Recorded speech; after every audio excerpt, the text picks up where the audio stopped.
मिळवलेली आहे। आदरणीय नितीनजी गडकरी साहेबांचं आगमन झालेलं आहे। टाळ्यांच्या गजरामध्ये आपण सगळ्यांचं त्यांचं स्वागत करूया।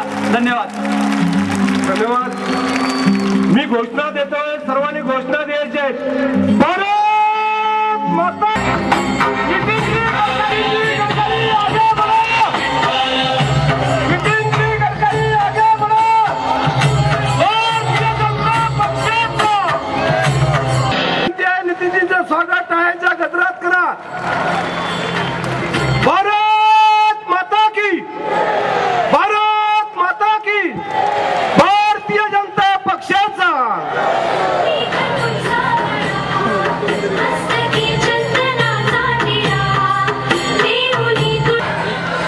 सन्माननीय सदाशिवरावजी खाडे यांना विनंती करतो की आपण सभेला संबोधित करायचं आहे। माननीय सदाशिवरावजी खाडे।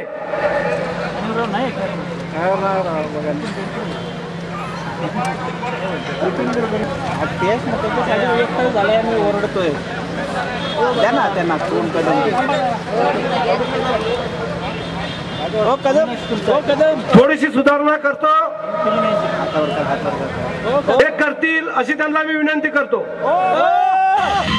या ठिकाणी आमदार लक्ष्मण जगताप, भोसरीचे उमेदवार एकनाथ पवार, पिंपरीचे कोणताही कामे याही उपस्थित आहेत। यांचंही या ठिकाणी स्वागत। या ठिकाणी नितीनजींचा सत्कार करण्यात येतोय। चिंचवड मंडळाचे अध्यक्ष विभीषणजी चौधरी, रामदेव पवार, आपणास विनंती आहे आपल्या सहकार्यांसह त्यांचा सत्कार करा।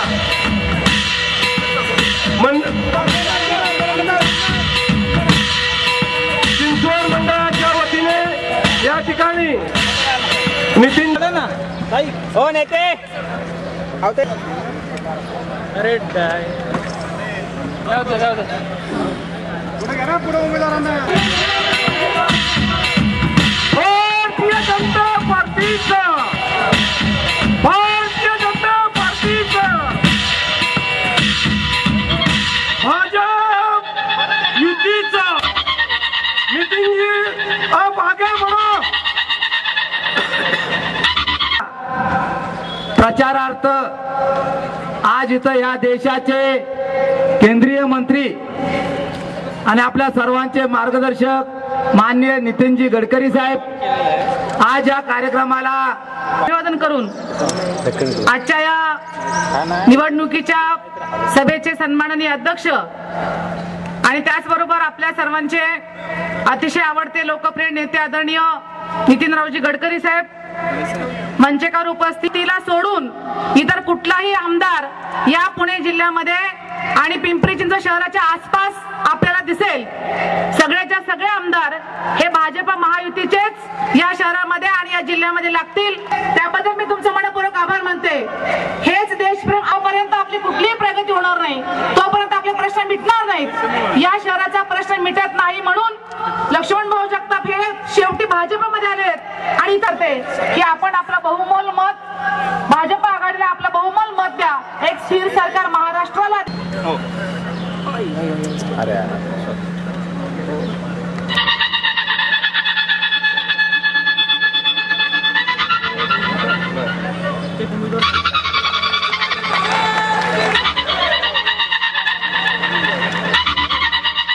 आज ही निवडणूक लोकसभेच्या निवडणुकीच्या नंतर पुन्हा एकदा या महाराष्ट्रामध्ये काँग्रेस आणि राष्ट्रवादीच्या या जुलमी राजवटीपासून सुटका टाकण्याच्या निमित्तानं आपल्या सगळ्यांच्या समोर उभी आहे।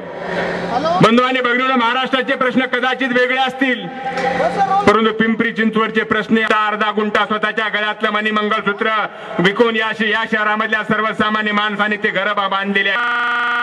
करतो तुम्ही आज केंद्रामध्ये सगळ्यात मोठं मंत्रिपद सांभाळताय। या शहरामध्ये शरद पवारांनी संरक्षण मंत्री असताना हा प्रश्न सोडवला नाही, तो प्रश्न चिघळत ठेवण्याचं काम केलं। राष्ट्रवादीच्या कानफडामध्ये जर वाजवायचे असेल तर रेड झोन मधून इथल्या सर्वसामान्य माणसाची मुक्तता झाली पाहिजे, अशा पद्धतीची विनंती मी तुम्हाला करतो। खरं म्हणजे व्यापारी या ठिकाणची परिस्थिती अत्यंत भीषण आहे। एलबीटीचा प्रश्न असेल, व्यापारी आज त्रस्त आहे, इथली औद्योगिक नगरी म्हटली जाते। या सभेचे उमेदवार लक्ष्मणराव जगताप भोसरी मतदारसंघाचे उमेदवार एकनाथ पवार, पिंपरी मतदारसंघाचे आपले उमेदवार श्रीमती चंद्रकांता सोनकांबळे, भोरचे उमेदवार शरद ढमाले, त्याचप्रमाणे खेडचे उमेदवार शरद बुट्टे पाटील, मंचावर उपस्थित जिल्हा सरचिटणीस. ही महाराष्ट्राच्या इतिहासातली एक महत्त्वपूर्ण निवडणूक आहे. ही निवडणूक याकरता महत्त्वपूर्ण आहे की महाराष्ट्र सध्या संकटातून चाललेला आहे. महाराष्ट्रावर 3 लाख कोटी रुपयाचं कर्ज आहे आणि हे कर्ज चुकवायचं जर ठरवलं तर दरवर्षी बजेट आणि व्याज आपण जर द्यायचं ठरवलं तर महाराष्ट्राच्या विकासाकरता निधीच उपलब्ध होणार नाही, अशा प्रकारची स्थिती येणार आहे. हे 3 लाख कोटीचं कर्ज का झालं, हे कुणामुळे झालं, या कर्जातून कोणते कामं झाली, या कामामध्ये किती भ्रष्टाचार झाला, किती कामं झाली आणि किती भ्रष्टाचार झाला, याचं उत्तर महाराष्ट्राच्या जनतेला मिळालं पाहिजे. पण दुर्भाग्य असं आहे की पहिल्या नंबरवर असणारा महाराष्ट्र आज देशामध्ये 6व्या नंबरवर गेलेला आहे. कुठल्याही क्षेत्रामध्ये जा, उद्योगांचा दिवाळा पिटलेला आहे, कॉन्ट्रॅक्टरांचा दिवाळा पिटलेला आहे. आज एकही असं क्षेत्र नाही की ज्या क्षेत्रातले लोक समाधानी आहे. व्यापारी एलबीटी मुळे त्रस्त आहेत, शेतकरी लोडशेडिंग मुळे त्रस्त आहे, उद्योग वीज नाही म्हणून त्रस्त आहे, सगळे लोक त्रस्त आहेत. फक्त काँग्रेस राष्ट्रवादी मात्र मस्त आहे. भरपूर लक्ष्मी दर्शनाचा कार्यक्रम 15 वर्षात झालेला आहे. ना जात पर ना बात पर सोनिया जी और शरद पवार की बात पर खाओ खींचो अपने बाप का माल है, जितना लूटना उतना लूटो. ते अनूप जलोटाचं गाणं होतं ना, राम नाम की लूट मची है, लूट सके तो लूट. आता काँग्रेस आणि राष्ट्रवादी काँग्रेसवाले नवीन भजन सुरू केलं, सोनिया और शरद पवार के नाम की लूट मची है, लूट सके तो लूट. ज्याच्या हातात जे मिळालं तो लुटून आला. छत्रपती शिवाजी महाराजांचा महाराष्ट्र, महात्मा ज्योतिबा फुलेंचा महाराष्ट्र, डॉक्टर बाबासाहेब आंबेडकरांचा महाराष्ट्र, देशामधलं पहिल्या क्रमांकाचं राज्य असणारा महाराष्ट्र, या काँग्रेस आणि राष्ट्रवादी काँग्रेसच्या सरकारने महाराष्ट्राचा बँड बाजा वाजवलेला, महाराष्ट्राचं दिवाळं पिटलेलं. आबा बाबा दादा यांच्या गाड्या जोपर्यंत तुम्ही भंगारात विकत नाही तोपर्यंत तुमच्या भाग्याची रेषा पुन्हा स्पष्ट होत नाही, लक्षात ठेवा. लूट मसले लूट. देशामध्ये नरेंद्र मोदींच्या नेतृत्वाखाली सरकार आलं, काँग्रेस आणि राष्ट्रवादी काँग्रेसवाले फार अस्वस्थ झाले. सहनही होत नाही आणि सांगता येत नाही अशी हालत झाली. मोदींचा चेहरा पाहिल्यावर कासावीस होता. भाषण ठरलेलं आहे, प्रत्येक गावात जाऊन सांगतात, मुसलमानांना सांगतात, जातीवादाचं सांप्रदायिकतेचं विष कालवतात. मुसलमानांना सांगतात, देखो ये बीजेपी वाले खतरनाक है, ये चुनकर आएंगे तो आपको कटवा देंगे, पाकिस्तान भिजवा देंगे. सुरक्षित रहना है तो पंजे पर घड़ी पर मुहर लगाओ. त्या शोले पिक्चर मध्ये होतं ना, ते आई आपल्या मुलाला सांगायची ना, बेटा सो जा नहीं तो गब्बर आएगा. तसं हे गावागावात जाऊन सांगून राहिले, देखो कांग्रेस एनसीपी को वोट दो नहीं तो नरेंद्र मोदी आएगा. काय केलं नरेंद्र मोदींनी? 100 दिवसामध्ये आम्ही कोणता निर्णय मुसलमानांच्या विरोधात घेतला? श्रीनगरमध्ये एवढी मोठी राष्ट्रीय आपत्ती आली, प्रधानमंत्री नरेंद्र मोदी गेले आणि त्यांनी त्या ठिकाणी 1000 कोटी रुपये ताबडतोब काश्मीरच्या पुनर्वसनाकरता दिले. मला जायला सांगितलं, मी हेलिकॉप्टर मधून पूर्ण काश्मीरचा दौरा केला, रस्ते पूल पाहिले. उतरल्याबरोबर फारुख उमर अब्दुल्ला जम्मू काश्मीरचे मुख्यमंत्री त्यांना बोलावलं आणि पूल आणि रस्ते दुरुस्ती करता ताबडतोब 250 कोटी रुपये दिले. भारतीय जनता पार्टीला जात पंथ धर्म आणि भाषेच्या आधारावर राजकारण करायचं नाहीये. माणूस हा जातीने मोठा नसतो, माणूस हा गुणांनी मोठा असतो. या समाजातली छुआछूत, अस्पृश्यता, जातीयता समूळ नष्ट करून सामाजिक आणि आर्थिक न्याय देऊन सुखी, समृद्ध, संपन्न, शक्तिशाली हिंदुस्थान निर्माण करणं हेच भारतीय जनता पार्टीचं स्वप्न आहे. पण आज काँग्रेस आणि राष्ट्रवादी काँग्रेसवाले बाबासाहेब आंबेडकर, महात्मा फुले, शाहू महाराजांचं नाव घेऊन मतं मागतात. नाव फक्त त्यांचं घेतात, पण काम फक्त लक्ष्मी दर्शनाचं सुरू आहे. देश लुटण्याचं काम सुरू आहे. आणि म्हणून आज महाराष्ट्राच्या या कठीण स्थितीतून वाचवायचं असेल तर काँग्रेस आणि राष्ट्रवादी काँग्रेसला मुळासकट संपवल्याशिवाय महाराष्ट्राचं भविष्य बदलू शकत नाही. गोष्ट पक्की लक्षात ठेवा. महाराष्ट्रामध्ये भाजप शिवसेना युतीचं सरकार होतं. मी मंत्री होतो. मुंबई पुणे एक्सप्रेस हायवे बांधला. 3600 कोटी रुपयाचं टेंडर होतं. नियमाप्रमाणे आम्ही त्यांना देऊ शकलो असतो रिलायन्सला काम, पण ते दिलं नाही. टेंडर रिजेक्ट केलं आणि बांधकाम विभागाच्या अधिकाऱ्यांना बरोबर घेऊन मी महाराष्ट्र राज्य रस्ते विकास मंडळाची स्थापना केली आणि 3600 कोटी रुपयाचा रस्ता केवळ 1600 कोटी रुपयात बांधून पूर्ण केला आणि महाराष्ट्राचे 2000 कोटी रुपये वाचवले. अर्धा पूर्ण केला आणि पुलाचं काम 420 कोटी रुपयामध्ये हिंदुस्थान कन्स्ट्रक्शन कंपनीला दिलं. माझ्या समोर 10% काम पूर्ण झालं होतं. आमचं सरकार बदललं आणि नवीन येणारं 420 सरकार आलं, ज्यांनी 420 कोटी रुपयाचं काम 1800 कोटी रुपयापर्यंत नेलं. आता पलीकडे झालंच नाही काम, आहे तिथेच बंद पडला. महाराष्ट्राचा विकास होत नाहीये. शेतकरी आत्महत्या करून राहिलेले आहेत. विजेचं लोड शेडिंग आहे. बेरोजगारांची संख्या वाढते. केंद्रामध्ये आमचं सरकार आलं. आम्ही ठरवलं की तरुण मुलाच्या हाताला काम दिलं पाहिजे. हा कार्यक्रम पहिल्यांदा घेऊ. 25 तारखेला पंडित दीनदयाल उपाध्यायजींच्या जन्मदिवशी पंडित दीनदयाल उपाध्याय कौशल्य विकास योजना ग्रामीण भागाकरता मी सुरू केली आणि शहरी भागाकरता व्यंकय्या नायडूंनी सुरू केली. चीनमध्ये 16,000 स्किल्ड आहे आणि आपल्या देशामध्ये मात्र फक्त 1600 आहेत. बीकॉम आणि BA ची डिग्री घेऊन उपयोग नाही.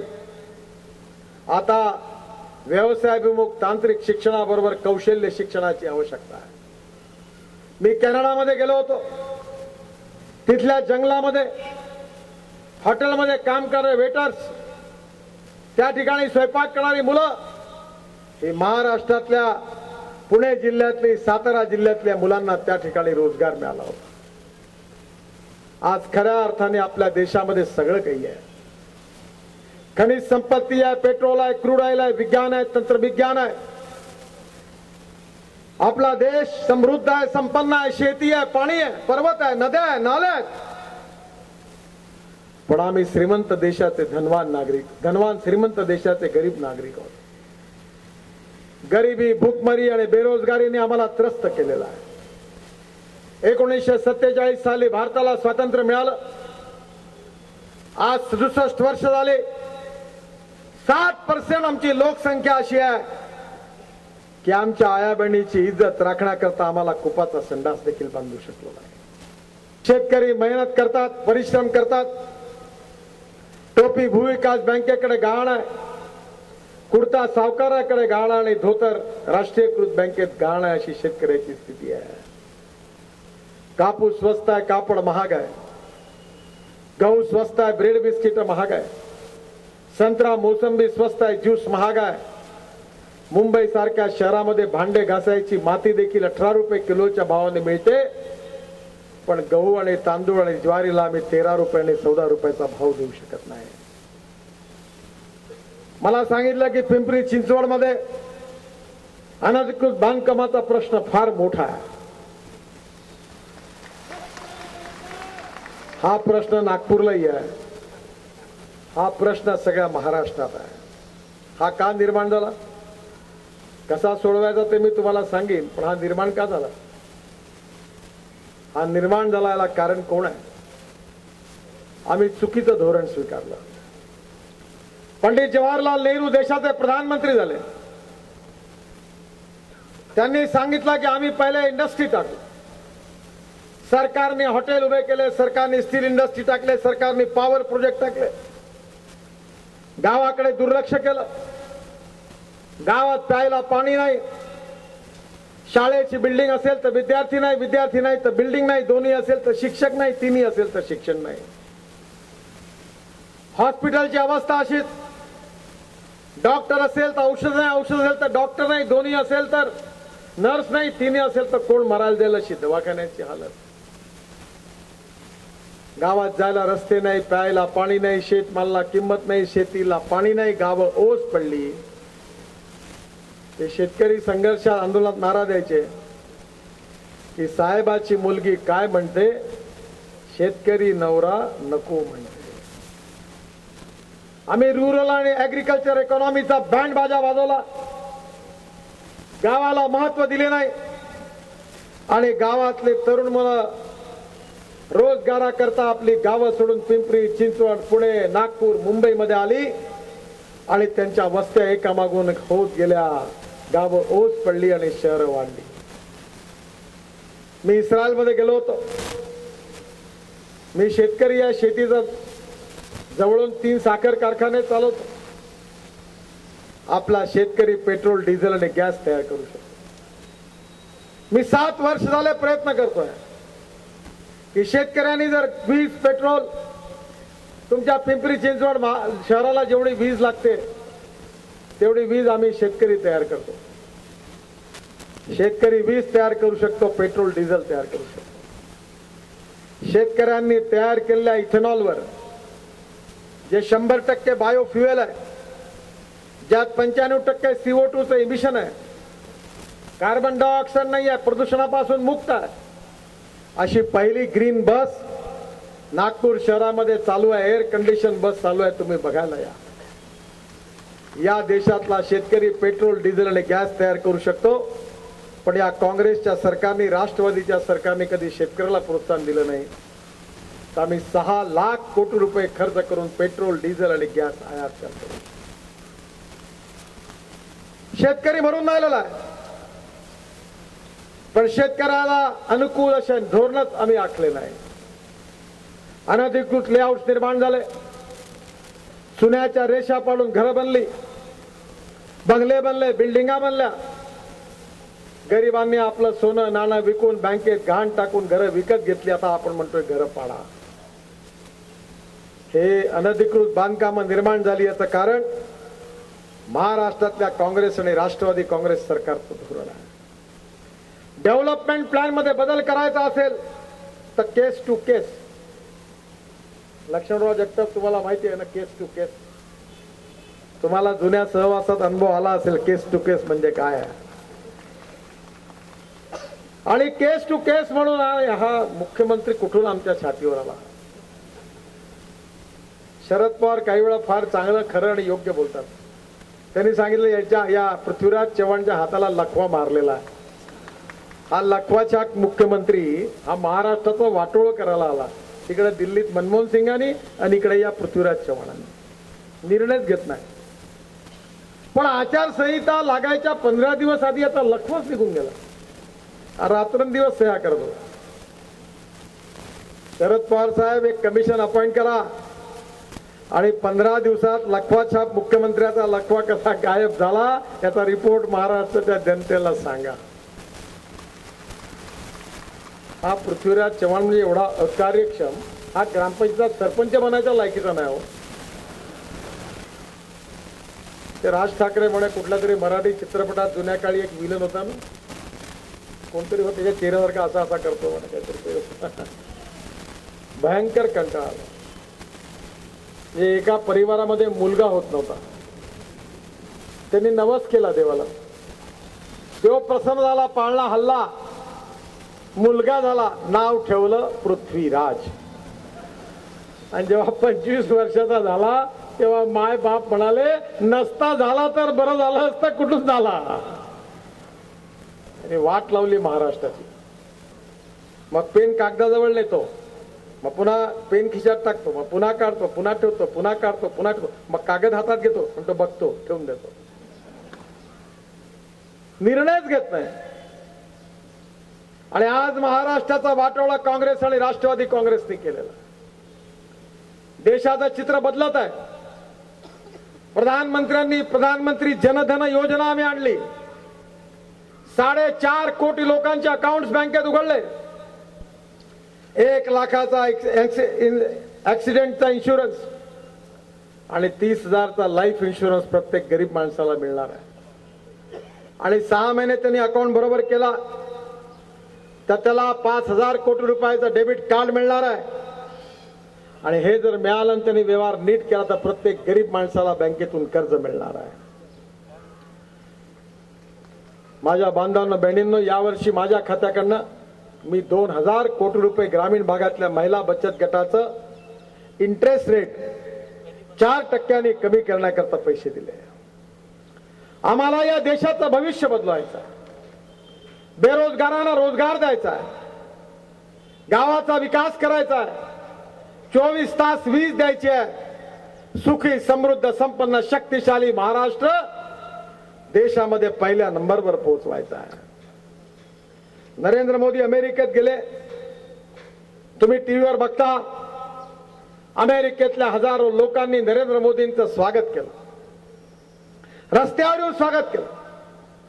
जगाच्या इतिहासात पहिल्यांदा नरेंद्र मोदींचं एवढं मोठं स्वागत अमेरिकेमध्ये झालं. प्रत्येक भारतीयाची मान स्वाभिमानाने उभी राहिली, ताट उभी राहिली. असं काम नरेंद्र मोदींनी करून दाखवलं. जपानच्या बरोबर सहकार्य केलं. जपानला जाऊन आले. जपानचे मंत्री मला भेटले. 50,000 कोटी रुपये मला रस्त्याकरता त्यांनी 0.5% इंटरेस्ट देण्याचं त्यांनी मला आश्वासन दिलं. पैशाची कमी नाही आहे. मी इथे परवा आळंदीला आलो होतो. देऊ पासून तर पंढरपूर पर्यंत, आळंदी पासून तर पंढरपूर पर्यंत पालखी मार्ग दोन्ही.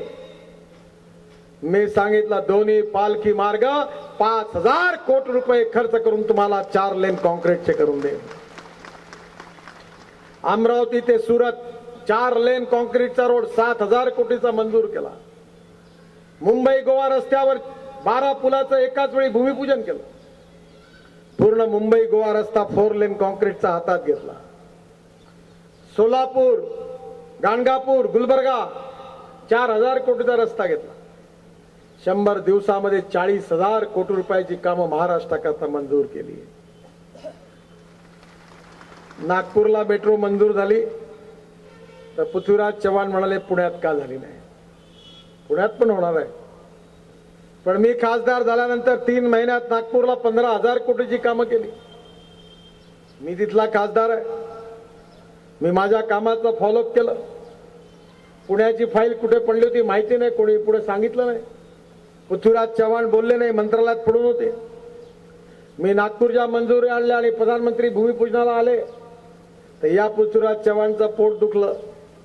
म्हणाले नागपूरचं झालं पण पुण्याचं का नाही झालं. म्हणलं आपला चेहरा पहा आरशामध्ये का नाही झालं. मंत्रालयामध्ये स्वतःच फाईलवर बसले होते. अरे मी पुण्याचंही काम करीन. मी मुंबई पुणे एक्सप्रेस हायवे बांधला. मी खंबाटकी घाटातली टनेल बांधली. मी पुण्याचा वेस्टर्ली बायपास बांधला. मी पुणे कोल्हापूर रस्ता बांधला. पुणे सोलापूर रस्ता बांधला.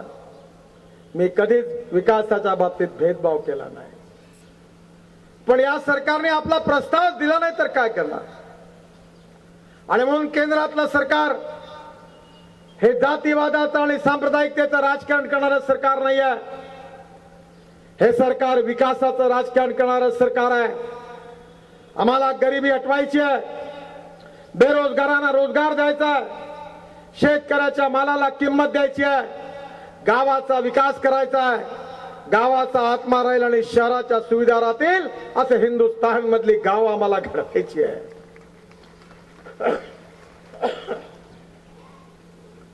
2 तारखेला प्रधानमंत्र्यांच्या हस्ते भारत अभियान मिशनची सुरुवात होणार आहे. माझ्या बांधवांना बहिणींनो, हिंदुस्थानला तर स्वच्छ करायचंच आहे कचऱ्यापासून. गांधीजींनी सांगितलं की स्वच्छतेचा मंत्र दिलेला आहे, तर हिंदुस्थानला स्वच्छ करायचंच आहे. पण हिंदुस्थानला स्वच्छ करण्याच्या बरोबर हिंदुस्थानला काँग्रेस आणि राष्ट्रवादी काँग्रेस मुक्त केल्याशिवाय आपलं नशीब उघडणार नाही, लक्षात ठेवा. कोणाला आपल्या पुतण्याची चिंता आहे, कोणाला आपल्या मुलीची चिंता आहे. प्रधानमंत्र्याच्या पोटातून प्रधानमंत्री, मुख्यमंत्र्याच्या पोटातून मुख्यमंत्री, आमदाराच्या पोटातून आमदार, खासदाराच्या पोटातून खासदार. नरेंद्र मोदी म्हणाले हे नाही चालणार, एकाही खासदाराच्या मुलाला तिकीट मिळणार नाही, मंत्री होणार नाही. ही घराणेशाही बंद करा. नरेंद्र मोदींनी 6 वर्ष रेल्वेमध्ये चहा विकला, मी पोस्टर चिकटवण्याचं काम केलं. तुम्हाला विश्वास बसणार नाही, पण मी अजूनपर्यंत आयुष्यात कोणाच्या गळ्यात हार नाही घातला. मी यांना सांगतो तुम्ही हार घालू नका म्हणजे मोठे व्हाल, पण आजकाल कोणी ऐकत नाही. मी एकाचं कटआउट नाही लावलं, दिल्लीत कोणा नेत्याकडे जाऊन बायोडाटा दिला नाही, आणि माझं काय होईल म्हणून कधी कोणाला विचारलं नाही, कोणाला नोंदणी लावलं नाही. पण माझ्यासारखा एक छोटासा सामान्य कार्यकर्ता, आपल्या वयाने सगळ्यात लहान असणारा, भारतीय जनता पार्टी ज्या खुर्चीवर अटल बिहारी वाजपेयी बसले त्या खुर्चीवर बसण्याचं सौभाग्य मला मिळालं. कारण भारतीय जनता पार्टी ही कार्यकर्त्यांची पार्टी आहे. जवाहरलाल नेहरू, इंदिरा गांधी, राजीव गांधी, मग सोनिया गांधी, मग राहुल गांधी, मग गांधी गांधी गांधी गांधी गांधी. बाकीच्यांनी काय करायचं? अजित पवार, सुप्रिया सुळे आणि लक्ष्मणरावांनी काय करा? शंख वाजवा, चुनाव चिन्ह घंटा वाजवा आणि फिरा, दुसरं काहीच हातात नाही. म्हणजे कार्यकर्ते एवढ्यावरच आहेत. हे राष्ट्रवादी काँग्रेसला मी एकदा सभागृहात म्हटलं होतं की हे राष्ट्रवादी काँग्रेस ही विश्वसुंदरी आहे. त्याला राष्ट्रवादी काँग्रेसला मोठं बरं वाटलं का गडकरी साहेब तारीफ करून राहिले. पण ही विश्वसुंदरी जी आहे म्हटलं, हिच्या डोळ्यात फरक आहे म्हटलं. ही इकडं पाहते आणि तिकडं हसते म्हटलं. आणि जेव्हा हसते ती तेव्हा सगळ्यांनाच वाटतं का माझ्याकडे पाहून हसली. साहेब आले, साहेब म्हणाले काळजी करू नको, पुढच्या वेळी तूच. काळ्याचे पांढरे झाले, खादीचे कपडे फाटले, चपला झिजल्या. साहेब पुन्हा रेस्ट हाऊस आले, जाताना हसले आणि म्हणाले काळजी करू नको बेटा, पुढच्या वेळी तूच. आयुष्य संपलं, हातात काही लागलं नाही. तुम्ही देशाचे कृषी मंत्री होता. मध्य प्रदेश सारख्या बिमारू राज्यात कृषी विकासाचा दर 23%. नरेंद्र मोदी गुजरातच्या तिथे 13% आणि महाराष्ट्रात 0% कृषी विकासाचा दर. आता 3% झाला. शेतकरी आत्महत्या करून आला. शेतकऱ्याचा जाणता राजा, अंधेरी रात में और दिया मेरे हात में. कंदील घेऊन फिरायची वेळ आली. महाराष्ट्रात लाईट नाही. गावं ओस पडत चाललेली आहे. फक्त एकच काम चांगला का तुमच्याकडे आले का नाटक कंपनीतलं ते भाडोत्री पात्र जसं डायलॉग फेकते ना, बाबासाहेब आंबेडकर, महात्मा फुले, शाहू महाराजांच्या महाराष्ट्रामध्ये काय सुरू आहे? लक्ष्मी दर्शन सुरू आहे. न जात पर ना बात पर, खाओ खिचो बस. पुन्हा बाबासाहेब आंबेडकर, महात्मा फुले, शाहू महाराजांच्या महाराष्ट्रामध्ये. अरे महात्मा ज्योतिबा फुलेंनी काय सांगितलं? राजर्षी शाहू महाराजांनी काय सांगितलं? बाबासाहेब आंबेडकरांनी काय सांगितलं? एक तरी गोष्ट करा. फक्त आपल्या परिवाराचं कल्याण, चेले चपाट्याचं कल्याण, एक मेडिकल कॉलेजच्या एमडीच्या ऍडमिशनची किंमत 2 कोटी रुपये, इंजिनिअरिंग कॉलेजच्या ऍडमिशनची किंमत 2 लाख रुपये, बीएडची 50,000 रुपये, डीएडची 25,000 रुपये आणि प्राथमिक शाळा असेल तर शिक्षकाचा अर्धा पगार तुम्ही, अर्धा पगार आम्ही, आणि गावोगावी काँग्रेस राष्ट्रवादीची रोजगार हमी. सोनिया गांधी जिंदाबाद, शरद पवार जिंदाबाद, मेरा भारत महान, और मुझे कुछ भी नहीं दिया तो कम से कम 2 देशी दारू का दुकान, एक पाव डटाव गरीबी हटाव. आणि पुन्हा आले का बाबासाहेब आंबेडकर, महात्मा फुले, शाहू महाराजांच्या महाराज. खूप मूर्ख बनवलं लोकांना तुम्ही. या देशातली सगळ्यात जातीवादी आणि सांप्रदायिक पार्टी कोणती असेल तर काँग्रेस आणि राष्ट्रवादी काँग्रेस सगळ्यात जातीवादी पार्टी आहे. अरे छत्रपती शिवाजी महाराज आमच्या हृदयात आहेत. नरेंद्र मोदींनी मला परवा सांगितलं की सुरतमध्ये छत्रपती शिवाजी महाराजांचा पुतळा उभा करायचा होता. सुरत मधल्या काही लोकांनी सांगितलं कि शिवाजी महाराजांनी सूरत लुटली, हम शिवाजी महाराज की प्रतिमा यहाँ खड़ी करने नहीं देंगे. नरेंद्र मोदी ने सांगितलं नाही, शिवाजी महाराज हमारी श्रद्धा, हमारा आदर्श है, हमारी प्रेरणा है. आणि पुतळा उभा केला आणि त्या पुतळ्याचं उद्घाटन गुजरातचे मुख्यमंत्री म्हणून नरेंद्र मोदी यांनी सुरतमध्ये छत्रपती शिवाजी महाराजांच्या पुतळ्याचं उद्घाटन केलं. शिवाजी महाराजांचं दैवत आहे.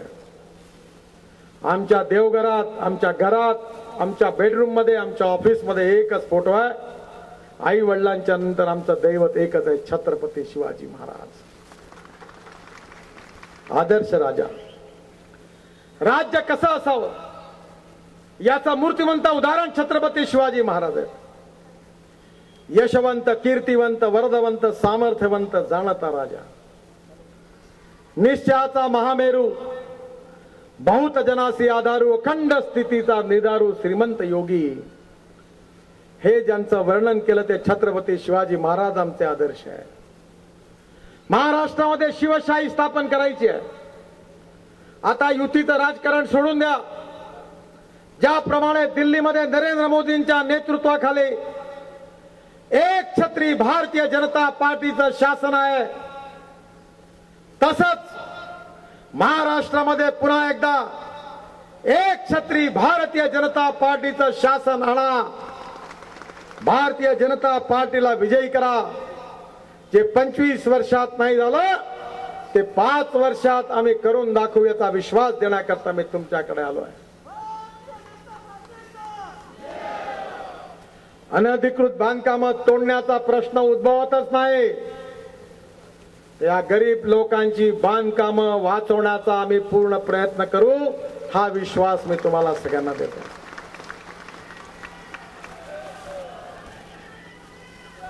पण यानंतर अनधिकृत बांधकामाची संख्या वाढवू नका. येणे द्या, परवानग्या द्या, प्लॅन डेव्हलपमेंट करा. तुम्ही एका वेळी हजारो लोकांना परवानग्या दिल्या तर जमिनीचे दर कमी होतील. केस टू केस नाही चालणार. आता भ्रष्टाचार बंद झाला पाहिजे. मी परिवहन खात्याचाही मंत्री आहे. देशाचं 43% बजेट माझ्याकडे आहे. मी सांगितलं आरटीओच्या ऑफिसची गरज नाही, पांढऱ्या ड्रेस मधल्या पोलिसांची गरज नाही. सगळेच भ्रष्ट नाहीये, पण इतका भ्रष्टाचार आहे. आता तुम्हाला ऑनलाईन वर परमिट मिळतील. कुठल्याही गाडीवाल्याला आरटीओ ऑफिस मध्ये जाण्याची गरज पडणार नाही. ड्रायव्हिंग लायसन्सची कॉम्प्युटराइज टेस्ट होईल. तुम्हाला ड्रायव्हिंग लायसन्स मिळेल आणि फिटनेस सर्टिफिकेट देण्याचं काम आउटसोर्स होईल. कुठल्याही चौकात मंत्र्यांनी जरी सिग्नल तोडला तरी 24 तासाच्या त्याच्याकडे स्लिप येईल आणि त्याला फाईन भरावा लागेल. सगळं कॉम्प्युटराइज केलं. आम्हाला भ्रष्टाचार मुक्त हिंदुस्थान पाहिजे. आणि म्हणून मी तुम्हाला विश्वासाने सांगतो की गरीब माणसाकरता घर बांधण्याची योजना आम्ही आणलेली आहे. तुम्ही ही योजना घ्या की मोठ्या मोठ्या कंपनीने आपल्या कामगारांकरता 600 फुटाखालची घरं बांधण्याची योजना आमच्या सरकारने आणलेली आहे. बँकेचा इंटरेस्ट 4% कमी करून कामगारांना व्याजाने पैसे मिळणार आहे. लो कॉस्ट हाऊसिंग मध्ये छोटे छोटे घरं तयार झाली तर करोडो कामगारांना घरं मिळाली तर घराचा प्रश्न सुटल्याशिवाय राहणार नाही. मी स्वतः नागपूरमध्ये 1000 कामगारांना घरं बांधून दिली आहे. मला वाटतं पटवर्धन पाहून गेले. तुम्हाला आश्चर्य वाटेल, 400 रुपये स्क्वेअर फीट. 1000 घरं 400 रुपये स्क्वेअर फीटच्या भावाने 1000 घरं गरीब कामगारांना बांधून दिली. जर इच्छाशक्ती असेल तर सगळं काही होऊ शकतं. हा देश बदलू शकतो. कामगारांना घरं मिळू शकतं. शेतकऱ्यांना न्याय मिळू शकतो. महिलांवरचे अत्याचार थांबू शकतात. सुखी समृद्ध संपन्न महाराष्ट्र होऊ शकतो. पहिल्या नंबरवर महाराष्ट्र जाऊ शकतो. पण हे करण्याकरता निर्णय तुम्हाला करावा लागणार आहे. नाहीतर एक शेर आहे, इधर गधे उधर गधे सब तरफ गधे ही गधे, अच्छे घोड़ों को नहीं है घास और गधे खा रहे च्यवनप्राश. तुम्ही आता मेहरबानी करून हे करू नका. च्यवनप्राश चांगल्या लोकांना खिलवा, चांगल्या लोकांना पैलवान बनवा. भलत्याच लोकांना तुम्ही च्यवनप्राश खिलवता म्हणून हालत खराब होते. हार्टचं ऑपरेशन करायचं असतं तेव्हा आपण विचार करतो का की आपल्या जातीचा डॉक्टर पाहिजे. चांगल्या रेस्टॉरंट मध्ये जेवायचं असतं तेव्हा आपण विचार करतो का की आपल्या जातवाल्यांचं हॉटेल आहे. मत देताना का विचार करतो? जो काम करू शकेल, जो विकास करू शकेल, जे सरकार तुमचं जीवन सुसह्य करू शकेल, जे सरकार महागाई कमी करू शकेल, ज्यांनी महागाई कमी करून दाखवली, जे सरकार बेरोजगारांना रोजगार देईल, जे सरकार भ्रष्टाचार मुक्त राहील, जे सरकार शेतकऱ्याच्या कल्याणाच्या योजना आणेल, जे सरकार दलित, मुस्लिम, अल्पसंख्याक, आदिवासी कल्याणाच्या योजना आखेल, त्या सरकारच्या मागे आणि नेत्यांच्या मागे तुम्ही उभे राहिलात तर तुमच्या भविष्याची रेषा बदलल्याशिवाय राहणार नाही.